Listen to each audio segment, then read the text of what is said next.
السلام علیکم ورحمۃ اللہ وبرکاتہ۔ اليوم يوم الثلاث 9 ذی القعدہ 1444 ہجری۔ آج منگل کا دن ہے، مئی کی 30 تاریخ 2023۔ انشاءاللہ اب ہم اپنی قرآن کلاس شروع کرتے ہیں۔ آج ہم سورہ فرقان آیت نمبر 53 سے انشاءاللہ شروع کریں گے۔ بسم اللہ والحمد للہ والصلاة والسلام علی اشرف الانبیاء والمرسلین، اما بعد فاعوذ باللہ من الشیطان الرجیم، رب اشرح لی صدری ویسر لی امری واحلل عقدۃ من لسانی یفقہوا قولی، ربی زدنی علما، اعوذ باللہ من الشیطان الرجیم۔ وَهُوَ الَّذِي، وہی ہے جس نے مرج البحرین، ملایا دو دریاؤں کو، ھذا عذب فرات، یہ شیریں اور خوشگوار، یعنی بالکل خوش ذائقہ، میٹھا اور جو سو ٹیسٹ فل جو ہوتا ہے، وَھذا ملح اجاج، اور یہ تلخ اور بدمزہ، وَجَعَلَ بَيْنَهُمَا، اور بنا دیا ان دونوں کے درمیان میں، برزخن، ایک برزخ، ایک پردہ، ایک آڑ، وَحِجْرًا مَحْجُورًا، اور ایک ایسی آڑ جو بہت ہی مضبوط ہے۔ یعنی وہی اللہ ہے جس نے جو سو دو دریاؤں کو ملایا، اس میں سے ایک دریا کا پانی بالکل میٹھا اور خوشگوار، یعنی ٹیسٹ بالکل پینے کے لائق ہے، اور دوسرا جو ہے تلخ اور بدمزہ ہے، یعنی کھارا، بالکل کھارا ہے، کڑوا ہے۔ اور اللہ تعالیٰ کہہ رہے ہیں کہ ان دونوں کے درمیان میں جو ہے اللہ تعالیٰ نے ایک برزخ رکھ دیا، ایک آڑ بنا دیا ہے، جو کہ ایسی مضبوط آڑ ہے جس کو جو سو نہیں عبور کیا جا سکتا، اس کو کراس نہیں کیا جا سکتا۔ تو یہ بھی اللہ کی آیتوں میں سے ایک آیت ہے کہ وہی اللہ ہے جس نے کہ دو سمندروں کو، دو دریاؤں کو ملاتا ہے۔ ایک دریا میٹھے پانی کا ہوتا ہے، دوسرا جو سو کھارے پانی کا ہوتا ہے، اور دونوں جب ملتے ہیں تو دونوں کے اپنی اپنی ٹیسٹ الگ الگ ہوتے ہیں۔ ایسا نہیں ہے کہ جو کھارا پانی ہے میٹھے پانی میں مل کر پورا کا پورا میٹھے پانی کو کھارا کر دے، یا ایسا نہیں ہوتا کہ میٹھا پانی کھارے پانی میں مل کر جو سو پورا کا پورا پانی جو سو میٹھا کر دے، ایسا نہیں ہو سکتا ہے۔ یہ دونوں جو سو اللہ تعالیٰ ان دونوں کے درمیان میں ایک حجاب اور ایک برزخ، برزخ کہتے ہی وہ ایسے آڑ یا ایسے پردے کو ہے کہ دو چیزوں کو درمیان میں فرق کرنے والا۔ جیسے کہ کوئی انسان مر جاتا ہے، مرنے کے بعد کیا کہتے ہیں کہ اس کی برزخی زندگی شروع ہو گئی ہے، یعنی مطلب کیا ہے کہ اب یہ جو دنیا کی زندگی ہے اور آخرت کی زندگی، دونوں کے درمیان میں ایک برزخ یعنی ایک آڑ اور ایک پردہ ہے۔ تو ہوگا کیا کہ جو مر گیا ہے وہ آخرت کی زندگی میں ٹرانسفر ہو گیا ہے، آخرت کی یعنی دوسرے جہان میں ٹرانسفر ہو گیا ہے۔ جو زندہ ہے وہ جو سو دنیا کے جہان میں ہے۔ تو اب یہاں کے جہان والوں کو وہاں کا پتہ نہیں چلتا، وہاں والوں کو یہاں کا پتہ نہیں چلتا۔ دونوں کے درمیان میں ایک پردہ، بالکل ایک گہرا پردہ اور ایک مضبوط پردے کو بنا دیا گیا ہے۔ تو اسی طریقے سے اسی برزخ کے معنی میں جو سو یہاں پر اللہ تعالیٰ کہہ رہے ہیں کہ دو دریاؤں کے درمیان میں جب وہ آپس میں ملتے ہیں تو ان کے درمیان میں ایک آڑ ہے، ایک ایسا بیریئر ہے جس کو وہ کراس نہیں کر سکتے ہیں۔ تو جو کہ یہ جو سو آج دنیا میں خاص طور پہ پتہ نہیں کوئی ایک ایسی جگہ بھی ہے جہاں پر اگر آپ کشتی میں سوار ہو کے جائیں گے تو ایک طرف آپ دیکھیں گے کہ بالکل میٹھا پانی ہے، دوسری طرف دیکھیں گے کہ بالکل کھارا پانی ہے، اور جہاں سے وہ مل رہے ہیں تو وہاں پر تھوڑا سا ایک ایریا ہوگا جو کہ ہوموجنائزنگ زون جس کو کہا جاتا ہے، اور اس کے علاوہ لیکن آگے ایک طرف جو سو میٹھا ہے، دوسری طرف کھارا ہے۔ تو یہ اللہ کی نشانیوں میں سے ایک نشانی ہے جس کو یہاں پر اللہ تعالیٰ جو سو بتا رہے ہیں اور کہہ رہے ہیں کہ وہی اللہ ہے جس نے یہ کام کیا ہے کہ دو دریا جب ملتے ہیں تو دونوں دریاؤں کا پانی جو سو مل کر ایک دوسرے سے خلط ملط نہیں ہوتا، بلکہ دونوں کی اپنی اپنی کوالٹیز برقرار رہتی ہیں۔ تو یہ اللہ کی صفت ہے اور اللہ تعالیٰ کی طرف سے یہ کام کیا گیا ہے، اور یہ ایک بہت بڑا معجزہ ہے، ایک جو سو ایک کیا کہتے ہیں کہ اللہ کی نشانیوں میں سے ایک نشانی ہے۔ جو لوگ خاص طور پہ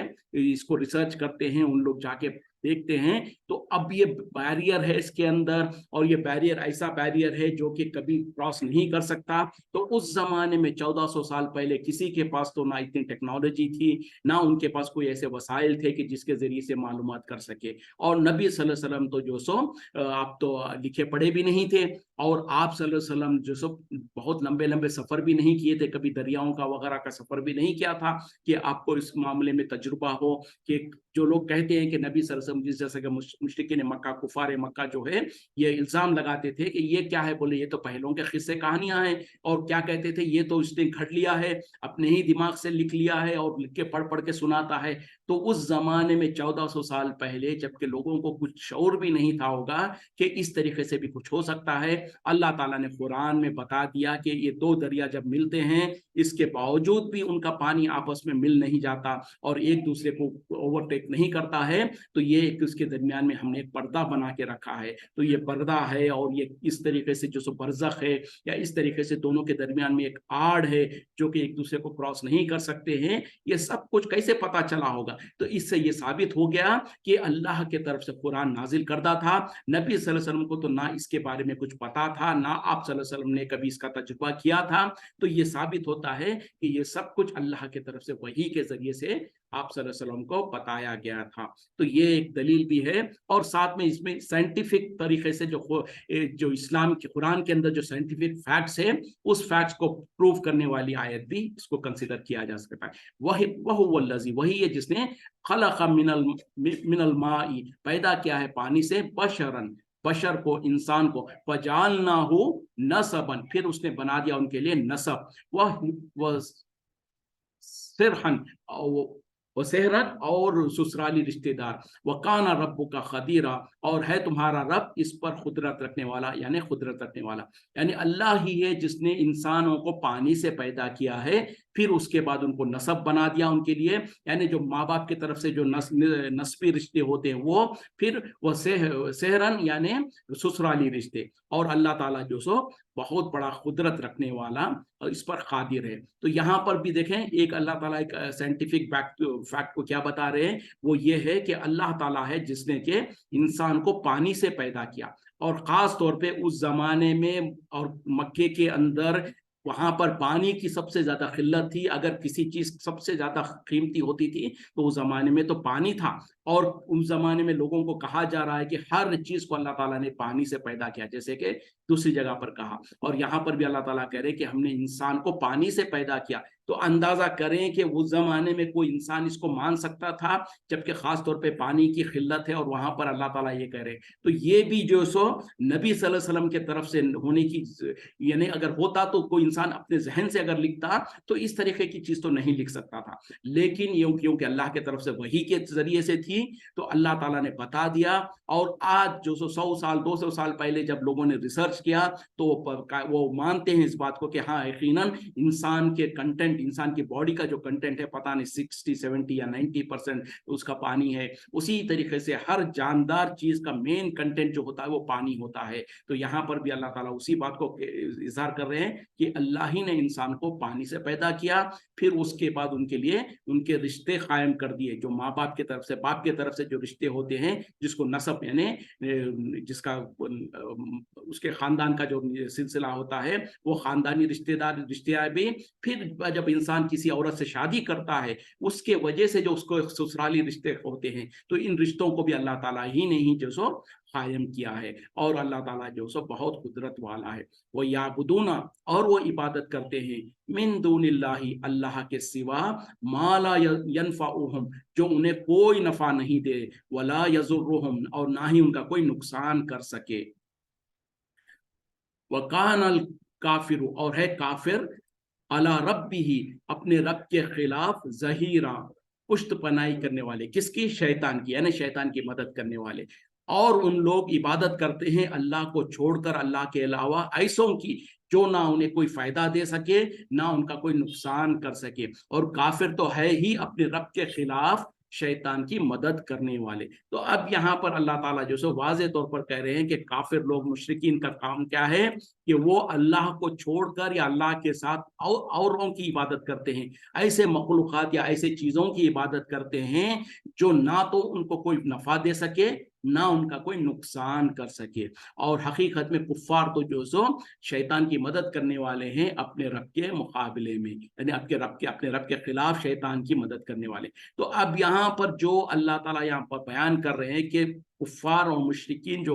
दर हकीकत में अल्लाह के अलावा जिनकी इबादत करते हैं, उनकी सिफत क्या है कि उनके अंदर कोई इख्तियार नहीं है कि वो ना आपका कोई फायदा कर सकते हैं ना नुकसान कर सकते हैं। और ये बात कौन कह रहा है? आप और हम कहें तो हो सकता है कि भाई हमारी अकल कितनी, हमारी सोच कितनी, आपकी और हमारे बात की क्या वक़्त है, क्या अहमियत है। लेकिन ये बात कौन कह रहा है? अल्लाह कह रहा है। वो अल्लाह जिसके सच्चाई के, जिसके कहने में कोई छूट होने का कोई शुबा नहीं हो सकता है, और उसको कुरान में बता दिया, कुरान में जिक्र किया है। इसके बाद कोई शक व शुबा की गुंजाइश नहीं रह सकती है। सारी दुनिया कह दे कि हम जो अल्लाह के अलावा जिसकी इबादत करते हैं वो हमको नफा भी देते हैं, और अगर हम उनकी इबादत नहीं करेंगे तो हमारा नुकसान भी कर सकते हैं, लेकिन जब अल्लाह ने कह दिया कुरान में तो अल्लाह की बात सच होगी। सारी दुनिया अगर एक तरफ खड़े होकर उसको उसके खिलाफ कहे तो सारी दुनिया की बात झूठ होगी, क्योंकि अल्लाह से बड़ा अज़दक़ुल हदीसी,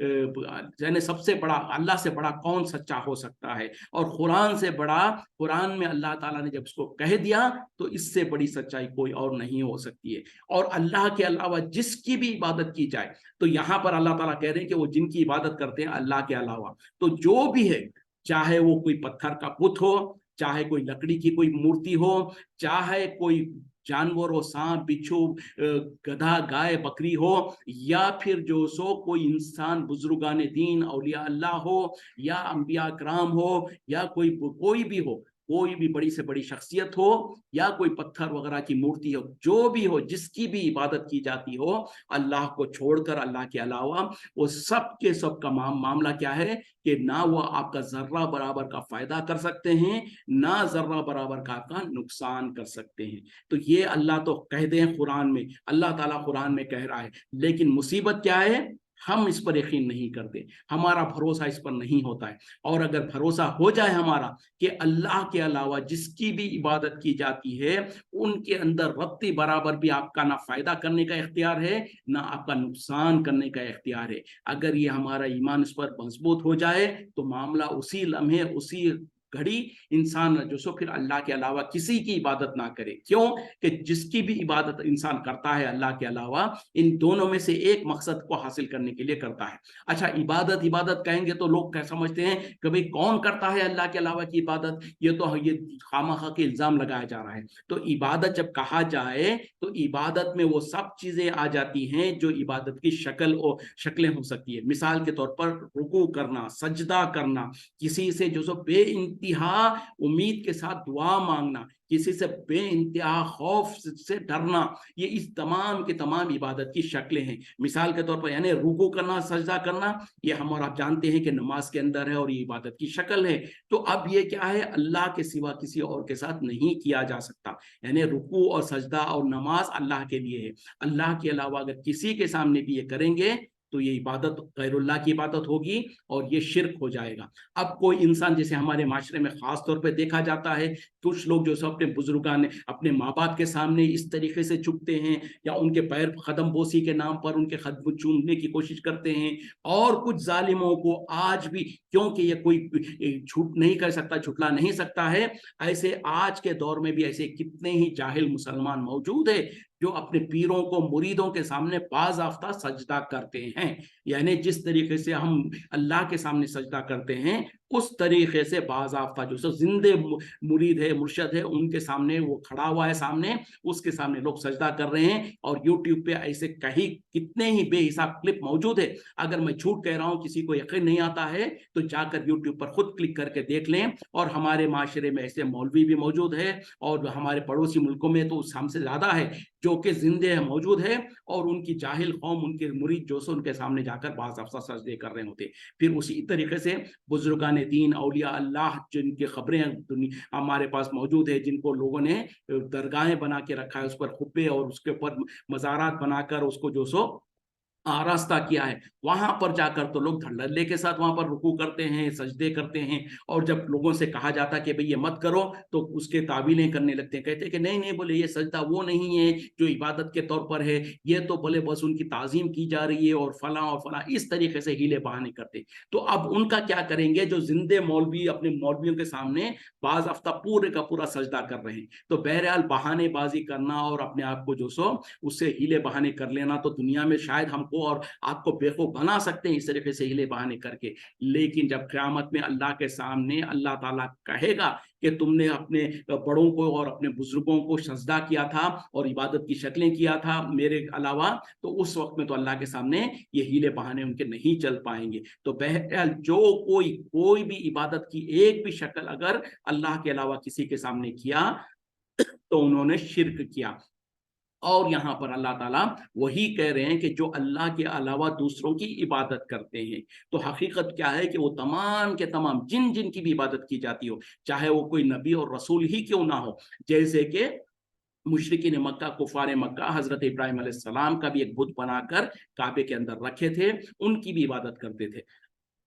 अब कोई ये नहीं कह सकता है कि नहीं, बोले ये तो हजरत इब्राहिम अलैहिस्सलाम का बुत है, लिहाजा इसको तो तोड़ा नहीं जाएगा, इसकी तो कम से कम थोड़ी अहमियत है, इसको तो हम जो सो हिफाजत से रखेंगे। ऐसा नहीं है, बल्कि फतेह मक्का के वक्त में नबी सल्लल्लाहु अलैहि वसल्लम जब काबे के अंदर दाखिल हुए, तो पूरे के पूरे एक एक बुत को जो सो निज़ा मारकर गिरा रहे थे और कुरान की वो आयत पढ़ रहे थे आप, जाअल हक व ज़हक़ल बातिल इन्नल बातिला काना ज़हूक़ा, कि हक आ गया और बातिल मिट गया, बातिल था ही मिटने के लिए। तो उस वक्त में जो सो एक बुत के सामने आए, आपने जो देखा कि हजरत इब्राहिम अलैहिस्सलाम के नाम पर उन्होंने बना के रखा था, तो नबी सल्लल्लाहु अलैहि वसल्लम ने कहा कि जालिमों ने मेरे बाप इब्राहिम को भी नहीं छोड़ा। मतलब क्या है कि इन जालिमों ने, मुशरिकीन मक्का ने जो सो हजरत इब्राहिम अलैहिस्सलाम का भी बुत बनाया था और उनकी भी इबादत करते थे। तो आप नबी सल्लल्लाहु अलैहि वसल्लम ने उसकी कोई एहतराम नहीं किया, बल्कि उस बुत को जो सो नेजा मारा और उसको गिराकर तोड़ दिया। तो यही हमारा भी रवैया होना चाहिए कि जहां कहीं भी शिरक हो रहा हो, अल्लाह के अलावा की किसी की भी इबादत हो रही हो, वहां ये नहीं कहा जाएगा कि देखिए नहीं ना, वो तो फलां बुजुर्ग है, फलां बुजुर्ग की खबर है, फलां बुजुर्ग का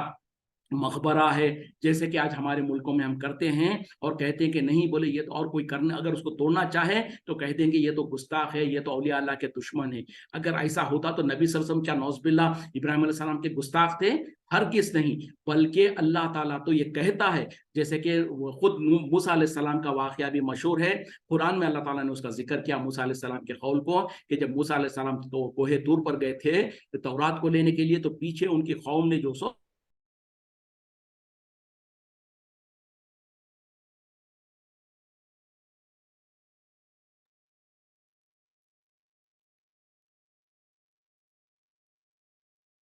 अस्सलाम वालेकुम रहमतुल्लाहि व बरकातुहू।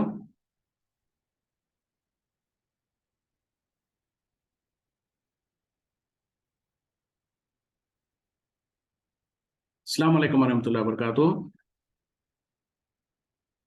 माफ करना, कुछ नेटवर्क के प्रॉब्लम की वजह से थोड़ी देर के लिए डिस्कनेक्ट हो गया था। तो बहरहाल हमारी जो बात चल रही थी कि जब खास तौर पे कहीं पर भी ऐसे अल्लाह के अलावा जहां पर शिरक किया जा रहा हो, ऐसे चीजों को हटाना और उसको खत्म करना ये मुसलमानों का काम है, अगर उनके पास ताकत है, उनकी हुकूमतें हैं तब जाकर। वरना तो आम अवाम उन्नास अगर उठ के खड़े हो जाएं और कहें कि हम दो चार लोग मिलकर जो सो ये शिरक के अड्डों को खत्म करेंगे, तो उसमें जाकर वो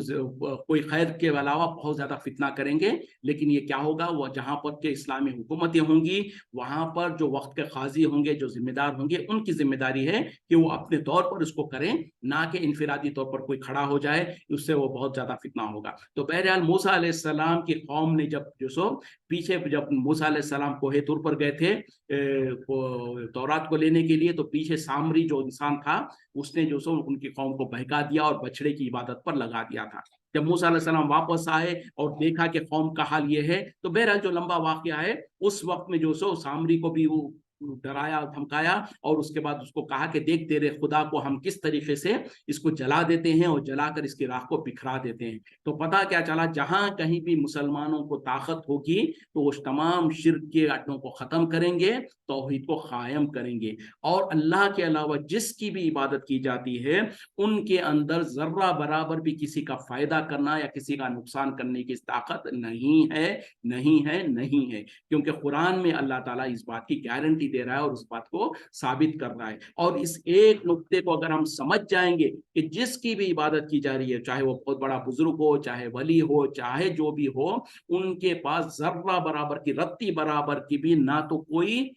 کسی کو فائدہ دینے کی اختیار ہے, نہ کسی کا نقصان کرنے کا اختیار ہے. اب یہ جب سمجھ گئے ہم, تو کوئی انسان کسی درگاہ کے پاس, کسی ولی کے خبر کے پاس کیوں جاتا ہے؟ وہ اسی امید میں اور اسی غرض سے جاتا ہے کہ اس کی کوئی مشکل ہے, کوئی تکلیف ہے, کوئی وہ حاجت پوری کرنے کے لیے وہ یہ سمجھتا ہے کہ اگر ہم ان کے پاس جائیں گے, کچھ پھول پتی چڑھائیں گے, کچھ نذرانے پیش کریں گے, تو یہ ہم سے خوش ہو جائیں گے اور خوش ہو کر ہماری مدد کریں گے, اور کم از کم مدد یہ ہوگی کہ یہ ہماری بات کو, ہماری دعا کو اللہ تک پہنچائیں گے, اور اللہ تعالیٰ ہم ان کی, کیونکہ ہم تو گناہ گار ہے, ہماری اللہ سنتا نہیں, ان کے ذریعے سے اللہ تعالیٰ ہماری بات کو سنے گا اور اللہ تعالیٰ ہماری بات کو قبول کرے گا. یہ منیمم کام ہے جو لوگ کرتے ہیں. اب جو جاہل قسم کے ہوتے ہیں وہ سیدھا جا کے اسی خبر والے سے کہتے ہیں بابا میری فلاں مدد کر دو, بابا مجھ کو جو سو رزق عطا فرما دو, بابا میں بیمار ہوں مجھے شفا عطا فرما دو. ڈائریکٹ کچھ لوگ تو مانگتے ہیں, وہ تو بالکل ہی گمراہ ہے. لیکن جو کم از کم, جو بالکل کم از کم جو کام کرتے ہیں وہ یہ کرتے ہیں, وہ خبر کے پاس جائیں گے, درگاہ کے پاس جائیں گے, ادب سے سلام کریں گے, پھر وہاں پر کچھ سورے وغیرہ پڑھیں گے, اس کے بعد کہیں گے فلاں بزرگ کا, ان کا نام لے کے کہیں گے کہ آپ ہماری دعا کو اللہ تک پیش کر دیجئے, اللہ تعالیٰ آپ کی دعا کے ذریعے سے ہماری دعاؤں کو قبول فرمائے, اس طریقے سے. تو یہ کیا ہے؟ امید کے لیے. اسی طریقے سے ڈر یعنی نقصان پہنچانے کا, جیسے کہ ہمارے ملکوں میں ہے کہ فلاں درگاہ ہے, کوئی خاص طور پہ ہائی وے وغیرہ پر, کوئی روڈ پر, کوئی روڈ کے قریب کسی بستی میں درگاہ ہے, تو لوگوں نے یہ کہہ رکھا ہوا ہوتا ہے, لوگ سنے ہوئے ہوتے ہیں کہ یہاں سے جو بھی گاڑی جائے گی, اگر وہ گاڑی والا جو سو وہاں پر اس درگاہ کے اوپر کچھ منت وغیرہ نظر نہیں پیش کرتا ہے, کچھ چڑھاوا نہیں چڑھاتا ہے, تو آگے جا کر اس کو ایکسیڈنٹ ہو جاتا. اب یہ لوگوں نے افواہ پھیلائی ہوئی ہوتی ہے, تو اب جو لوگ وہاں سے گزرتے ہیں وہ ڈر جاتے ہیں اور سمجھتے ہیں کہ بھئی کہاں کی مصیبت کوئی وہ نقصان پہنچا دے, تو لہٰذا تھوڑا سا رک جاؤ, وہاں پر کچھ چندہ وغیرہ دے دو, وہاں پر کچھ نذرانہ وغیرہ پیش کر دو, آگے نکل جاؤ. تو یہ ہے ڈر, یعنی نقصان پہنچانے کا ڈر. تو دونوں وجہ سے کوئی, ہر انسان جو جو بزرگان دین ہو یا کوئی بھی اور مشرک اور کفار جو ہوتے ہیں, کسی خبر کے پاس یا کسی بت کے سامنے, کسی مورتی کے سامنے جب کرتے ہیں, تو دونوں میں وہاں پر بھی یہی کچھ ہوتا ہے. دونوں یا دونوں میں سے ایک شرط تو ہوتی ہے, یعنی کوئی اپنا نفع حاصل کرنے کے لیے یا ان کے نقصان سے بچنے کے لیے جو لوگ بھی یہ کرتے ہیں. تو جب اللہ تعالیٰ کہہ رہا ہے کہ جس کی بھی عبادت کی جاتی ہے اللہ کے علاوہ, ان کے اندر ربطی برابر بھی کسی کا نقصان کرنے کا, نہ کسی کو فائدہ پہنچانے کا اختیار ہے. جب حقیقت یہ ہے تو پھر آپ اور ہم جا کر وہاں پر کیوں اس طریقے کا عمل کرتے ہیں؟ ایک بات. دوسری بات, جب کوئی بزرگ, کوئی انسان کسی ولی, کسی بزرگ, کسی نیک انسان کے خبر کے پاس جا رہا ہے اور وہاں پر کھڑ کر کم از کم ہاتھ اٹھا کے جو کام کر رہا ہے کہ دعا کر رہا ہے اور کہہ رہا ہے کہ آپ ہماری دعا کو اللہ تک پہنچا دیجئے, یعنی اپنا دکھڑا رو رہا ہے اور کہہ رہا ہے کہ آپ میری بات کو اللہ تک پہنچا دیجئے, یا آپ اللہ کے ذریعے سے میری اس مدد, میری اس مشکل کو دور کروائیے, یا مجھ کو فلاں چیز عطا فرما دیجئے, اس طریقے سے. تو یہ امید کر رہا ہے, وہ یہ گمان کر رہا ہے کہ یہ خبر والے میری بات کو سن رہے ہیں اور سنتے ہیں, سن کر وہ جو سو اللہ تک پیش کریں گے. اسی وجہ سے تو وہ انسان یہ سمجھ رہا ہے اور یہ عمل کر رہا. اگر اس انسان کو یہ پتا چل جائے, مثال کے طور پر اس کے برعکس جو سو کسی انسان کو ایک دیوار کے سامنے کھڑا کر دیا جائے اور کہیں گے کہ بھئی کہا جائے کہ چلو تم اس دیوار سے بات کرو اور تم کہو جو کچھ تمہاری منت ہے, جو کچھ تمہاری ضرورت ہے, وہ اس کے سامنے کہو. تو وہ بولے گا بھئی اس دیوار کے اندر تو کوئی چیز ہے ہی نہیں, اس کے اندر تو کوئی طاقت ہی نہیں ہے, نہ وہ میری بات سن سکتی ہے, نہ میری بات کو آگے تک پہنچا سکتی ہے. تو ہم کہیں گے جب تم کو یہ یقین ہے کہ اس دیوار کے اندر یہ طاقت نہیں ہے کہ یہ میری بات کو سنے اور آگے پہنچائے, تو اسی طریقے سے جو صاحب خبر ہے, جو خبر کے اندر جو مدفون ہے, ان کی بھی حیثیت اس دیوار سے کچھ زیادہ نہیں ہے. کیوں کہ قرآن میں اللہ تعالیٰ، میں نہیں کہتا، آپ نہیں کہتے، میری اور آپ کی بات کی کوئی اہمیت نہیں ہے، لیکن اللہ تعالیٰ قرآن میں جو سو وہ بھی نبی صلی اللہ علیہ وسلم کو مخاطب ہو کے کہتا ہے، اے نبی صلی اللہ علیہ وسلم آپ ان کو نہیں سنوا سکتے جو وفات پا چکے ہیں، جو مر چکے ہیں، ایک آیت۔ دوسری جگہ پر اللہ تعالیٰ اس سے بھی وضاحت کر کے، زیادہ وضاحت کر کے کہتا ہے، اے نبی صلی اللہ علیہ وسلم آپ ان کو نہیں سنوا سکتے جو خبروں میں مدفون ہے، جو خبروں میں دفن ہے۔ اب دو آیتیں اللہ تعالیٰ قرآن میں بیان کر دے اور نبی صلی اللہ علیہ وسلم کو مخاطب ہو کے کہے، مطلب کیا ہے کہ اللہ کے بعد اگر کوئی کسی کا مرتبہ و مقام ہے تو وہ نبی صلی اللہ علیہ وسلم کا ہے، اور جب نبی صلی اللہ علیہ وسلم کسی خبر والے کو جو خبر میں مدفون ہے ان کو جو سو نہیں سنا سکتے ہیں، ان کو جو سو ان کے سامنے کوئی بات نہیں رکھ سکتے ہیں، تو آپ اور ہم کے پاس کوئی اختیار ہے کیا ہم یہ کام کر سکتے ہیں؟ ہرگز نہیں کر سکتے۔ تو اب اس بات پہ بھی دیکھیں، دو بنیادی اصولوں پہ اگر ہمارا ایمان مضبوط ہو جائے، ایک تو یہ جو قرآن کی آیت جو جس پر ہم ڈسکشن کر رہے ہیں وہ یہ کہ جس کی بھی عبادت کی جاتی ہے اللہ کے علاوہ، ان کے اندر ذرہ برابر بھی کسی کا فائدہ کرنا یا کسی کا نقصان کرنے کا اختیار نہیں ہے، ایک پوائنٹ۔ دوسری پوائنٹ، جو خبر والے ہیں، جو خبر کے اندر بزرگان دین، اولیاء اللہ جو بھی ہے، ہم یہ نہیں کریں کہ یہ بزرگ فلاں ہے یا ان کی گستاخی کر رہے ہیں یا ان کے حق میں کوئی یہ کر رہے ہیں، نہیں، ہو سکتا وہ بہت بڑے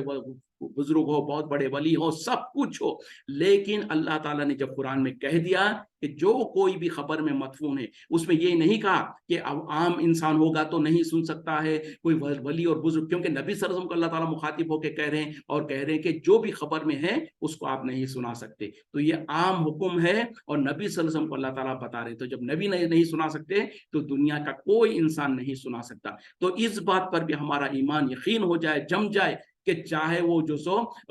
یوسف درگاہ کے ولی ہوں، چاہے وہ اجمیر میں خواجہ غریب نواز ہوں، چاہے وہ گلبرگہ کے بندہ نواز ہو، چاہے جو سو بغداد میں عبد القادر جیلانی رحمۃ اللہ علیہ کی خبر ہو، کسی بھی خبر کے سامنے آپ کھڑے ہوں، آپ کھڑے ہو کر ان کو مخاطب ہونا چاہو، ان کو بلانا چاہو، ان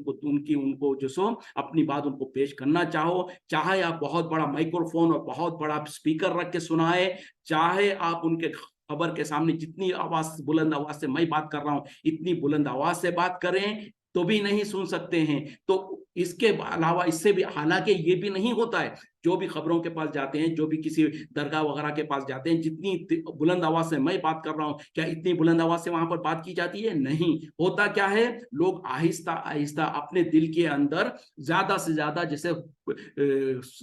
کیا کہتے ہیں جیسے آواز آتی ہے، آہستہ آہستہ اتنی آواز میں جو سو وہ بات کر رہے ہوں گے یا اپنی دعا کو رکھ رہے ہوں گے، جو کہ بازو والا بھی اگر بازو میں کوئی کھڑا ہوا ہے تو وہ بھی زور اس کو صحیح طریقے سے سن نہیں سکتا، بلکہ اسی لیے تو ہے کہ دوسروں کو ڈسٹرب نہ ہو، تو اتنی آہستہ سے لوگ کرتے ہیں۔ تو جو انسان، جب نبی صلی اللہ علیہ وسلم کو اللہ تعالیٰ کہہ رہا ہے کہ آپ ان کو نہیں سنا سکتے، تو وہ تو نبی صلی اللہ علیہ وسلم نبی ہو کر نہیں سنا سکتے ہیں، اور ہمارا دعویٰ کیا ہے کہ ہم آواز بلند آواز سے بھی نہیں کر رہے ہیں اور ہم یہ سمجھتے ہیں کہ وہ سن سکتے ہیں۔ اس سے بھی آگے بڑھیں، کوئی وہاں پر کوئی گونگا انسان بھی کھڑا ہوا ہوگا جس کے منہ میں زبان بھی نہیں ہے، اور وہ زبان نہیں ہے بیچارہ، اس کی بھی خواہش ہے، اس کی بھی کوئی ضرورت ہے، اور وہ ہاتھوں میں اٹھایا ہوا ہے اور اب کے زبان سے تو نہیں چل رہی اس کے دل ہی دل میں وہ اپنی خواہش اور تمنا کو پیش کر رہا ہے۔ تو ذرا اپنے دماغوں کو اوپر بوجھ ڈالیں اور اپنے دماغوں کو کھول کے ذرا سوچیں کہ کیا وہ جو بزرگ خبر کے اندر مدفون ہے، یہ انسان جو گونگا آدمی وہاں پر کھڑا ہوا ہے، وہ اپنے دل کے اندر اپنی خواہش کو پیش کر رہا ہے، تو اس کو بھی کیا وہ سن سک رہے ہیں؟ اور اگر ہم کہتے ہیں کہ ہاں سن سک رہے ہیں، تو اس سے بڑا مشرک اور اس سے بڑا کفر کرنے والا کوئی نہیں ہے، کیونکہ دلوں کے بھیدوں کو جاننے والا، دلوں کے راز کو جاننے والا، دلوں کے اندر جو وسوسے اٹھتے ہیں اس کو جاننے والا اللہ کے سوا کوئی نہیں ہے۔ یہاں تک کہ نبی صلی اللہ علیہ وسلم کے سامنے وہ ظالم لوگ، جو واقعات کتنے موجود ہیں آپ صلی اللہ علیہ وسلم کی زندگی میں، ایک مرتبہ کچھ لوگ آئے اور دیہات سے آئے، گاؤں سے آئے، ان لوگوں نے کہا کہ یا رسول صلی اللہ علیہ وسلم، ہم ایمان لا چکے ہیں اور ہمارے گاؤں میں، ہمارے دیہات میں بہت سارے لوگ ہیں جو ایمان لانا چاہتے ہیں یا ایمان لا چکے ہیں، ان کی تعلیم کے لیے، ان کی تربیت کے لیے آپ کچھ لوگوں کو ہمارے ساتھ بھیجیے۔ भेजिए। तो नबी सल्लल्लाहु अलैहि वसल्लम उनके ऊपर भरोसा कर लिए और आप सल्लल्लाहु अलैहि वसल्लम ने 70 बड़े बड़े हुफ्फाज जो सहाबा थे, जो हाफिज कुरान थे, जो दीन का इल्म रखते थे, उनको उनके साथ भेज दिया कि जाओ इनके गांव में जाकर तुम उनको दीन सिखाओ। देखें, अब वो जालिम लोग जो आए थे नबी सल्लल्लाहु अलैहि वसल्लम के सामने ये बात कह रहे हैं, तो नबी सल्लल्लाहु अलैहि वसल्लम को तो कुछ पता नहीं चल रहा कि उनके दिल के अंदर क्या इरादा है। उन्होंने जबान से कह दिया तो आपने भरोसा कर लिया, आपने यकीन कर लिया। वो जालिमों ने उन 70 सहाबा को ले गए, रास्ते में ले जाकर उनको बेदर्दी के साथ कत्ल कर दिया। तो अंदाजा करें कि नबी के सामने नबी बाहया थे और उनके सामने जालिम लोग आए और साजिश के तौर पर ये सवाल किया कि आप हमारे साथ 70 लोगों को भेज दें। तो नबी सल्लल्लाहु अलैहि वसल्लम ने उनको भेजा और रास्ते में उनको कत्ल कर दिया। तो नबी को तो जिंदा रहने के बावजूद भी आप उनके सामने जालिम लोग आए, उनके दिलों में क्या इरादा है आपको पता नहीं था। तो आप कैसे कह सकते हैं कि बुजुर्गान दीन औलिया अल्लाह क्या नबी से भी बढ़ गए हैं? नबी तो जिंदा है, सामने उनके सामने कोई आ गया, उनके दिल की बात, उनके दिल के अंदर क्या वसवसा है, क्या उनके दिल में फतूर है, नहीं जान सके। और आज हम कहते हैं कि जो औलिया अल्लाह बुजुर्गान दीन जो 100 साल पहले खत्म हो चुके हैं, वफात पा चुके हैं, जो खबरों में मदफून हैं, वो जो सो किसी गूंगे की आवाज, उसकी आहट और उसकी ख्वाहिश को भी सुनते हैं, उसके दिल में जो वसवसे उठ रहे हैं उसको भी सुनते हैं। तो यकीन माने इससे बड़ा शिर्क और इससे बड़ा कुफ्र कोई नहीं हो सकता है। तो जब हमारा यकीन मजबूत हो जाएगा कि खबर वाले जो है, चाहे उनके खबर के पास जाकर चीख कर चिल्ला कर कहो नहीं सुनते, आहिस्ता कहो नहीं सुनते, बल्कि सुनते ही नहीं, और जब सुनते ही नहीं तो उनकी आगे तक बात को सुनना और अल्लाह तक पहुंचाना और मदद करना, सारा का सारा रास्ता खत्म हो जाएगा। और उसी तरीके से अल्लाह ताला यहाँ पर जो कह रहा है कि सुनना वगैरह तो सब दूर की बात है, हकीकत तो ये है कि वो ना किसी का जर्रा बराबर भी किसी का नफा कर सकते हैं, ना नुकसान कर सकते हैं। अगर ये 2 पॉइंट हमारे जहनों में बैठ जाए तो शिर्क के जो जितने भी रास्ते हैं 90% मैं समझता हूँ, मेरा एस्टिमेट है कि 90% शिर्क सारा का सारा खत्म हो जाएगा अगर हम इस 2 पॉइंट्स के ऊपर मजबूती के साथ जम जाएं और इस पर हमारा यकीन बन जाए। अल्लाह ताला हम तमाम को जो सो कुरान और हदीस की रोशनी में शिर्क जैसी घिनौनी बीमारी का बारे में सही तौर पर हमको पता चल जाए और उसे बचने की तौफीक अता फरमाए। क्योंकि आज के दौर में मुसलमानों की एक कसीर तादाद, एक बड़ी तादाद वो है जो कि चाहते हुए या ना चाहते हुए, शऊरी तौर पे या लाशऊरी तौर पर किसी ना किसी तरीके से किसी थोड़ा या ज्यादा शिर्क में मुब्तला है। हम में से कोई ये ऐलान नहीं कर सकता है, ये दावा नहीं कर सकता है कि हम तो भले शिर्क से पाक है, हम तो भले शिर्क से बरी है, क्योंकि खुद अल्लाह ताला ने कुरान में कह दिया अल्लाह पर ईमान लाने वालों में से अक्सरियत वो है जो किसी ना किसी तरीके से शिर्क में मुब्तला है। और नबी सल्लल्लाहु अलैहि वसल्लम ने जो कह दिया कि मेरी उम्मत में जो 73 फिरके होंगे, 72 जहन्नम में जाएंगे सिवाय एक के। जो तो हम में से कितना डरना चाहिए लोगों को कि कहीं ऐसा ना हो कि हम भी उन 72 फिरकों में से ना हो जिनके बारे में जो सो नबी सल्लल्लाहु अलैहि वसल्लम ने कह दिया है कि वो जहन्नम में जाएंगे। तो बहरहाल हमको डरने की जरूरत है। हम चाहें कितने, अल्लाह के अगर अल्लाह ने हमको तौफीक दे रखा है, जाहिरी तौर पर हम दरगाहों के पास, मज़ारों के पास नहीं जाते हैं और हम उनसे नहीं मांगते हैं, उसके बावजूद भी कहीं ऐसा तो नहीं है किसी और शक्ल में कहीं ना कहीं हमारे अंदर शिर्क मुब्तला शिर्क हो। तो इस तरीके से हम उसको शिर्क के बारीकियों को जानते हुए उनसे बचना जरूरी और लाजिम है हमारे लिए। और जब हम हकीकत में उससे बच सकेंगे तभी जाकर हमारे लिए हकीकत में जन्नत में जाने का रास्ता खुलेगा। वरना तो जो सो ये सारा का सारा जितना भी है सब कुछ यहीं पर रह जाएगा, क्योंकि अल्लाह ताला ने कुरान में खुद कह दिया वमन युशरिक बिल्लाहि फक़द हर्रमल्लाहु अलैहिल जन्ना व मावाहुन नार। जो कोई शिर्क करेगा तो अल्लाह ताला ने उनके ऊपर जन्नत को हराम कर दिया है और उसका ठिकाना है। और ऐसे जालिमों का अल्लाह ताला मदद नहीं करेगा, कोई उनकी मदद नहीं करेगा। फिर उसी तरीके से अल्लाह ताला ने कहा कि दुनिया में जो इंसान शिर्क करते हुए दुनिया से चला गया तौबा करे बगैर, तो अल्लाह ने कहा कि अल्लाह ताला तो तमाम गुनाहों को माफ करेगा सिवाय शिर्क के। जो कोई शिर्क करेगा, शिर्क को तो अल्लाह ताला माफ नहीं करेगा, उसके अलावा जिसको चाहे जो गुनाह चाहे माफ करे। तो ऐसी खतरनाकी जिसके बारे में है तो उसके बारे में हमको उतना ही ज्यादा संजीदगी के साथ समझना और गौर करना, और गौर कर कर उससे जो शिरकिया आमाल है या जरा सी भी शिरकी जहां से वो आती हो उनसे दूर भागना और अपने आप को बचाना, अपने आमाल को, अपने अकायद को जरूरी और लाजिम है। और तभी जाके हम नजात की उम्मीद कर सकते हैं। और चले आगे बढ़ते हैं। वमा अरसलना का, और हमने नहीं भेजा आपको इल्ला सिवाय मुबश्शिरों व नजीरा, खुशखबरी देने वाला और डराने वाला। यानी यहाँ पर अल्लाह ताला कह रहे हैं कि ए नबी सल्लल्लाहु अलैहि वसल्लम, हमने आपको سوائے آپ کو یعنی خوشخبری دینے والا اور ڈرانے والے کے کچھ اور نہیں. یعنی اے نبی صلی اللہ علیہ وسلم ہم نے آپ کو لوگوں کے لیے خوشخبری دینے والا اور ڈرانے والا بنا کر بھیجا ہے. مطلب کیا ہے؟ کس چیز کی خوشخبری اور کس سے ڈرانا؟ کہ جو لوگ ایمان لے آئیں گے، جو اللہ کے اوپر ایمان لائیں گے، نبی پر ایمان لائیں گے اور قرآن و حدیث کے مطابق اپنی زندگیوں کو گزاریں گے تو ان کے لیے جنت کی خوشخبری دینے والا. اور جو لوگ ایمان نہیں لائیں گے، اللہ اور اس کے رسول پر ایمان نہیں لائیں گے اور قرآن و حدیث کے مطابق اپنی زندگیوں کو نہیں گزاریں گے تو ان کو جہنم کے عذاب سے ڈرانے والا. تو اسی لیے نبی صلی اللہ علیہ وسلم کی جو دو صفتیں، بشیر و نذیر، یعنی بشیر خوشخبری دینے والا، نذیر ڈرانے والا، تو آپ صلی اللہ علیہ وسلم یہ دونوں صفتیں آپ کی ہے کہ ایمان والوں کو تو خوشخبری دیں گے آپ جنتوں کی اور اللہ کی رضا کی، اور جو لوگ ایمان نہیں لاتے ہیں ان کو ڈرائیں گے کہ اللہ کا عذاب سے اور جہنم کے عذاب سے. قل کہہ دیجئے، ما اسألکم علیہ، میں نہیں مانگتا تم سے اس کے اوپر، من اجر، کوئی اجر، الا سوائے، من شاء، جو کوئی چاہے، ان یتخذا، کہ وہ بنا لے، اختیار کر لے، الی ربہ، اپنے رب کے طرف، سبیلا، راستہ. یعنی اے نبی صلی اللہ علیہ وسلم آپ اعلان کر دیجئے کہ میں اس کے اوپر، کس کے اوپر؟ جو یہ دین کی تبلیغ کر رہا ہوں، میں تم کو لوگوں کو حق کے طرف بلا رہا ہوں، اس پر میں تم سے کوئی اجر طلب نہیں کرتا، سوائے یہ کہ تم میں سے جو کوئی چاہے وہ اپنے رب کے طرف راستہ اختیار کر لے. مطلب کیا ہے؟ کہ میں جو تم کو دین کے طرف بلاتا ہوں اس میں میرا کوئی دنیا کا فائدہ نہیں ہے، میں تم سے کوئی مال و دولت نہیں طلب کرتا. جیسے آج کل کے معاملہ ہے کہ دو لوگ، مولوی لوگ بھی جو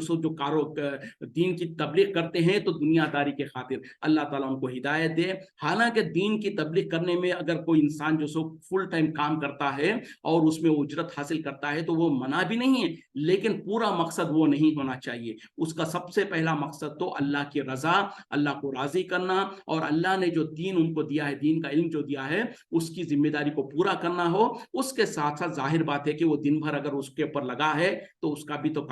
روزگار کا معاملہ ہے. جیسے کوئی جو سو مسجد کے امام ہے، کوئی کسی مدرسے میں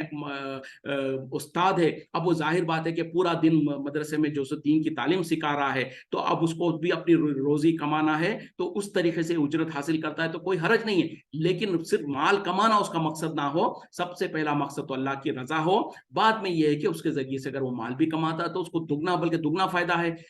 جو رزق کما رہا ہے وہ بھی اس کا اجر ہے اور جو دین کی خدمت کر رہا ہے اس کا بھی اجر ہے. وقت ختم ہو رہا ہے، اسی پہ اکتفا کرتے ہیں. وآخر دعوانا الحمد للہ رب العالمین. سبحانک اللہم بحمدک، اشہد ان لا الہ الا انت، استغفرک